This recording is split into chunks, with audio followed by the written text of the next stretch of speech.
ये गोस्वामी दामोदर वर्ज जी हुए हैं, उनसे उनके शिष्य प्राणनाथ जी ने ये प्रश्न किया था कि महाराज मैं जन्माष्टमी और राधाष्टमी का क्या मैं व्रत रख सकता हूँ?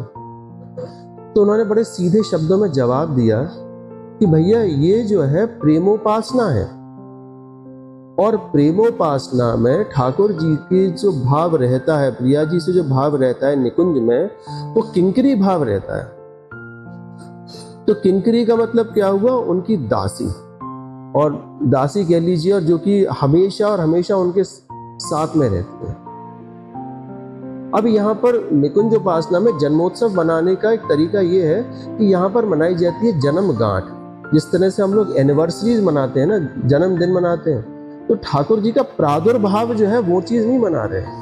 ठाकुर जी का एक तरह की जन्म गांठ मनाई जा रही है जो कि हर साल आती है, और वहां पर वो ये कहते हैं इस चीज के लिए कि आपका मन एक है, उसमें आप कितने कितने भाव रखोगे। अगर आप व्रत करते हैं और वो सारी की सारी लीलाओं को आप अनुसरण करते हैं उस लीला और भाव का, तो आपके अंदर वात्सल्यता का भाव आ गया, आपका किंकरी भाव गया। तो एक मन में आप कितने भाव रख सकते हो? मन एक है, पुष्ट आपको करके रखना है, तो इसीलिए वो भाव जो है वो नहीं इस तरह से धारण करना चाहिए। हाँ देखिए, व्रत जो होते हैं वो स्वतः ही हो जाते हैं। ये सारी चीजें कही गई हैं जब आप सेवा में, ठाकुर की जी की जब आप अनन्य सेवा में रहते हैं, तो भैया आप ठाकुर जी की परिचर्या में ही रह रहे हैं, आप अष्टयाम सेवा अपने घर पे कर रहे हैं, तो व्रत किस बात का रहा करना। पर अगर देखिए, जन्माष्टमी का व्रत जो होता है ना, वो शास्त्रोक्त व्रत है, हर किसी को रखना चाहिए। पर जब आप अष्टयाम सेवा में हैं ठाकुर जी की, और अष्टयाम सेवा में आपने किंकरी भाव धर रखा है, तो भैया शास्त्र तो पीछे रह गए। वहां समझ में आ रही है बात?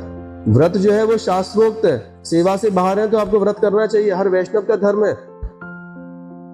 पर जब सेवा में है तो वहां पर व्रत इत्यादि का आपको ध्यान नहीं रहता है। श्री जी की जब झूठन मिल जाती है, जब उनकी प्रसादी मिल जाती है, आपको ग्रहण करनी पड़ेगी, करनी चाहिए। वही श्री जी का सही में आदर है। देखिए, जो पूज्य जो होता है ना, जो आपका सेव्य जो होता है, उसको आपको सम्मान देना पड़ता है, प्रेम देना पड़ता है। तो वो कोई चीज देंगे तो आप मना कर देंगे? ठाकुर जी ने आपको प्रसाद दिया जन्माष्टमी वाले दिन, तो आप क्या करोगे? हाथ हटा लोगे कि नहीं भैया आज मेरा जन्माष्टमी का व्रत है, मेरे लिए आज आपका भाव जो है वात्सल्यता का है? नहीं भैया, भाव इतनी जल्दी से अगर आप बदलते हैं तो भाव बदलने से क्या होगा? आपका मन जो है वो स्थिर नहीं रह पाएगा। भाव तो आपको एक ही रखना, अपना क्या? किंकरी भाव, प्रियाचरण प्रधानता का भाव जो है वो रखना है। इस भाव में आपको जब प्रसाद मिल जाए आपको तब पा लेना है, और जब आप सेवा में नहीं है उस समय पर जो है आपको अपना व्रत नियम जो है वो अनुसरण करना पड़ेगा। पक्के बनो ना इस तरह के। कहीं पर भी अभी कच्चापन रहेगा तो आप क्या कहोगे? नहीं भैया दूसरे रास्ते पे चलते हैं, दूसरे रास्ते पे चलते हैं। एक रास्ते के लिए आप पक्का रखो। अपने मन में जो है वो नाम की वजह से ही, नाम के कारण से जो है, नाम अगर लोगे आप ढंग से अपना ठाकुर जी का, तो वहां पर क्या होगा? आपके अंदर ये चीज की भावना जो है वो अपने आप पक्की होती जाएगी। नाम सुदृढ़ भव तरन को सेवक जी कहते हैं इस तरह से। भव सागर में यही तो होता है हमारे पास में, कहीं ना कहीं पर हर मोड़ पर जो है आपको दो रास्ते मिल जाते हैं कि ये करें कि ये करें। और जब सुदृढ़ता जब है अपने मन में, तो आपको पता है कि भैया किस पथ पे आपको चलना है। आपको पता है कि भैया श्री जी की सेवा में रहना है, तो उसी रास्ते पे आप चलते रहेंगे, दूसरे रास्ते की तरफ आप देखोगे भी नहीं। तो इस कारण से अपने मन को सुदृढ़ करते हुए, अपने भाव को समझते हुए, अपने गुरुदेव ने जो भाव दिया है उसको पुष्ट रखते हुए अपने मन में आप आगे बढ़े। फिर ये इस तरह के प्रश्नों का हल आपको स्वतः ही अपने आप ही मिल जाएगा। तो भैया इस तरह से करना है इसको, पर दृढ़ता होनी चाहिए। यहाँ पर तो भक्त ऐसे भी होते हैं जिनका कि हरवंश महाप्रभु कह रहे हैं कि मुझे दर्शन कराओ, जिन्होंने कि ना तिलक लगा रखा है, ना कंठी पहन रखी है, ना ही छाप लगा रखी है। ऐसे कैसे भक्त होते होंगे? ऐसे वो भक्त होते हैं जो कि भक्ति की एक पराकाष्ठा पे पहुंच जा रहे हैं, जिनके की अंदर ये भाव आया कि भैया अब तो मेरा त्रिगुण तक में भेद नहीं जानता हूं, मैं ना सत्व जानता हूं, ना रज जानता हूं, ना तम जानता हूं। निस्त्रिगुणात्मक भाव जो है उसके मन में आ गया, विशुद्ध भक्ति का जो है उसके मन में प्रादुर्भाव हो गया। तब वो किसी चीज को नहीं जान रहा है ना समझ रहा है। तो जब उसको भान ही नहीं रहा ना दिन का ना रात का, तो उसके लिए तो भैया ठाकुर जी ही ठाकुर जी रहे सिर्फ। कहाँ तो वो व्रत इत्यादि कर पाएगा, कहाँ वो तिलक लगा पाएगा, कहाँ वो कंठी पहन पाएगा, इन सब चीजों का नियम नहीं रह पाता है। जब प्रेम, शाश्वत प्रेम का आपके हृदय में प्रकाश होता है, तब तो प्रेम में कोई भी बंधन रहता ही नहीं है, सिर्फ आप हैं और आपके प्रभु हैं। पर वो प्रेम का जो शाश्वत प्रेम जो है बड़ी मुश्किल से आ पाता है। ऐसे नहीं कह सकते कि चुटकी बजी और आ गया आपके पास में, बड़ा घिसना पड़ता है उसके लिए आप। तो जब तक शाश्वत प्रेम नहीं उदित हो रहा है, तब तक भैया ये सारी चीजें आपको करनी पड़ेंगी। और ये एक मर्यादा है, ये क्या कही जाएगी, ये मर्यादा कही जाएगी। जिस तरह से कल अपरस वाली बात कह रहे थे ना, वो भी एक मर्यादा है, तो वो चीज आपको करनी पड़ेगी।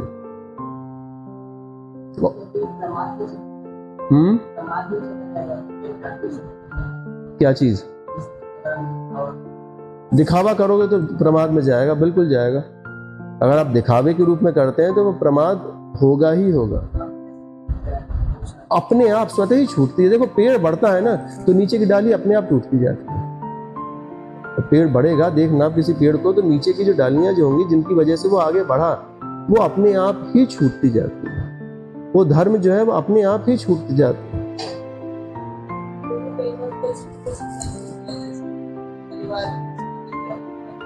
हाँ, बिल्कुल रखा जाता है। देखिए, जब गृहस्थ धर्म जब होता है ना, तो वहां पर आपके पैर जो है वो दो नावों में हैं, और वो प्रभु कृपा से और गुरु कृपा से ही जो है उस दो नावों में आप बैठ के चल सकते हो। चलना दो नावों में ही पड़ेगा आपको, ऐसा नहीं है कि एक नाव में आ जाओगे आप। तो उन व्रतों को आपको करना पड़ता है, पर उसमें अब देखो थोड़ा सा अंतर हो जाता है। वो अंतर ये हो जाता है कि जिस लक्ष्य के लिए आप वो सारी चीजें कर रहे थे, उस लक्ष्य को आप छोटा सा मान के और उससे बड़ा वाला आप लक्ष्य लीजिए, वो परम लक्ष्य लीजिए। तो वो जितने छोटे छोटे लक्ष्य जो है ना, वो उसी में ही समाहित हो जाते हैं सारे। जैसे स्त्रियां जो है वो करवा चौथ का व्रत करती हैं, तो करवा चौथ का भैया हम अब ठाकुर जी का प्रसाद ले पाए नहीं ले पाए नहीं देख पाए, अरे भैया ठाकुर जी के प्रसाद से ही उस व्रत को शुरू करो, उसी से ही जो है वो खत्म करो। उनके चरणामृत से शुरू करो कि चरणामृत से ही जो है उसको पूर्ण करो। व्रत किसके लिए हुआ? वो प्रभु के लिए व्रत हुआ, और उसी प्रभु के जितने भी अंग भूत हैं उनमें सब चराचर जीव आ गए, सबके लिए वो व्रत हुआ।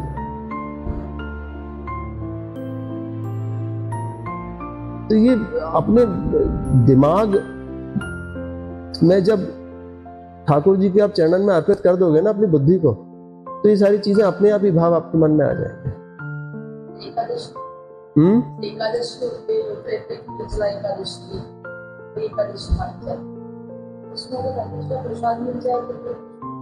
देखो, एकादशी के लिए ये कही गई है बात कि हर वैष्णव का धर्म है एकादशी करना।